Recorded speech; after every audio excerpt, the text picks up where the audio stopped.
ব্রাজিলের এলিসন বেকার নাকি আর্জেন্টিনার এমি মার্টিনেজ, দুজনের মধ্যে কে সেরা গোলরক্ষক তা নিয়ে কথা লড়াই চলে ভক্তদের মাঝে।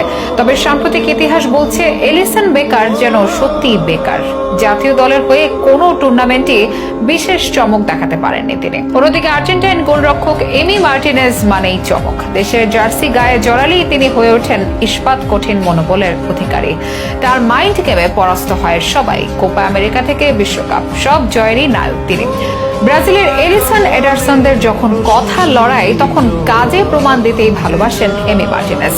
টাইব্রেকারে যখন বারবার হারতে হচ্ছে ব্রাজিলকে আর্জেন্টিনার কাছে, তখন টাইব্রেকার মানেই স্বস্তি। বাজ পাখি এমি মার্টিনেজের বিরুদ্ধে টাইব্রেকার মানে আর্জেন্টিনার জয়ের রূপকথা। এবারের কোপা আমেরিকাতেও স্পষ্ট হলো এলিসন থেকেও বহু গুণ এগিয়ে এমি। এমনকি ব্রাজিল ভক্তদেরও অনেকে এখন জেদ ভেঙে এই কথাই মেনে নিচ্ছেন। আক্ষেপের সুরেই বলছেন, আমাদের যদি একটি এমি মার্টিনেজ থাকতো, এমি থেকে ঠিক কোন জায়গাতে পিছিয়ে এলিসন এডারসনরা।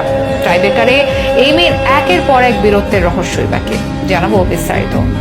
ফুটবলে ব্রাজিল আর্জেন্টিনার প্রতিদ্বন্দ্বিতার গল্প নতুন নয়। গোটা বিশ্বের ফুটবল ফ্যানই বিশেষ করে এই দুই ভাগে বিভক্ত। একই চিত্র বাংলাদেশও। কারো মুখে আর্জেন্টিনা বন্দনা, কেউ আবার উল্লাসে মাতেন ব্রাজিলের আনন্দে। তাদের খেলোয়াড়দের নিয়েও চলে প্রতিদ্বন্দ্বিতা ও কথার লড়াই। কে কার চেয়ে সেরা, এ নিয়ে কথার লড়াইয়ে মেতে ওঠে দুই দলের ফ্যানেরা। দীর্ঘদিন ধরে ব্রাজিল ও আর্জেন্টিনা ফ্যানদের তর্কের একটি জায়গা ছিল গোলরক্ষক নিয়ে। কাদের গোলরক্ষক সেরা, এ নিয়ে যুক্তি তর্কের শেষ নেই কারো। একদিকে এলিসন, সাথে আবার এডারসনও থাকেন আলোচনায়, অন্যদিকে এমি মার্টিনেজ। তবে সাম্প্রতিক সব পরিসংখ্যানে দেখা যায় এমি মার্টিনেজের ধারে কাছেও থাকবেন না এলিসন কিংবা এডারসন। বিশেষ করে জাতীয় দলের জার্সিতে এমি মার্টিনেজ অনন্য এবং দুর্দান্ত। তাকে বিশেষণ দিয়েও বিশেষায়িত করা কঠিন। আর এই প্রমাণ আরো একবার মিলল চলমান কোপা আমেরিকায়। 2 দিন আগে এমি বিরতে টাই ব্রেকার জিতেছে আর্জেন্টিনা। এমি গোল সেভ করেছে, প্রতিপক্ষের মনোবল ভেঙে লক্ষ্যভ্রষ্ট শট দিতে বাধ্য করেছে, জিতিয়েছে নিজ দেশ আর্জেন্টিনাকে। এমি বিরতে 2 দিনেই এলিসনের সামনেও সুযোগ আসে নিজেকে গ্রেট প্রমাণ করার, কিন্তু তিনি ব্যর্থ। উরুগুয়ের কাছে টাই ব্রেকারে হেরে বিদায় ব্রাজিলের।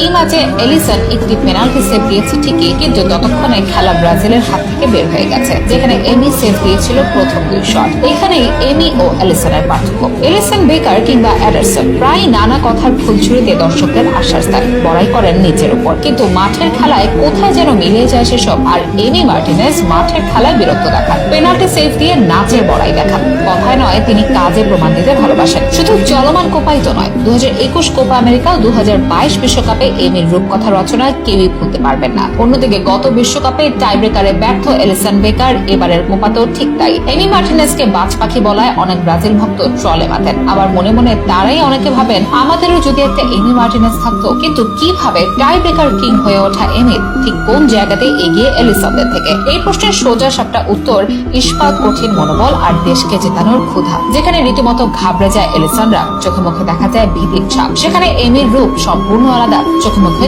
কোনো চিন্তা নয়, বরং আত্মবিশ্বাস ফুটে ওঠে তার। এমি খেলে চলে দারুণ এক মাইন্ড গেম। প্রতিপক্ষকে চ্যালেঞ্জ ছুড়ে দিয়ে মনে ভয় ধরিয়ে দেয়, আর এমি এসব কৌশলে ও দারুণ মনোবলে সফল হয়। ব্রাজিল ভক্তরা ট্রল করুক বা সমালোচনা, কি যায় আসে তার। এমি মার্টিনেজ লিখতে জানে বিজয়ের গল্প। এলিসন বেকাররা এখনো ব্রাজিলকে দারুণ কোনো মোমেন্ট এনে দিতে পারেনি, কিন্তু একজন আর্জেন্টাইন ফ্যান জানে, একজন মেসি ফ্যান জানে এমি মার্টিনেজ আর্জেন্টিনার কত বড় আশীর্বাদ। একজন এমি মার্টিনেজ তার মাত্র 3 বছরের ক্যারিয়ারে যা করেছে তা অনেক গোলরক্ষকের 20 বছরের ক্যারিয়ারের স্বপ্ন।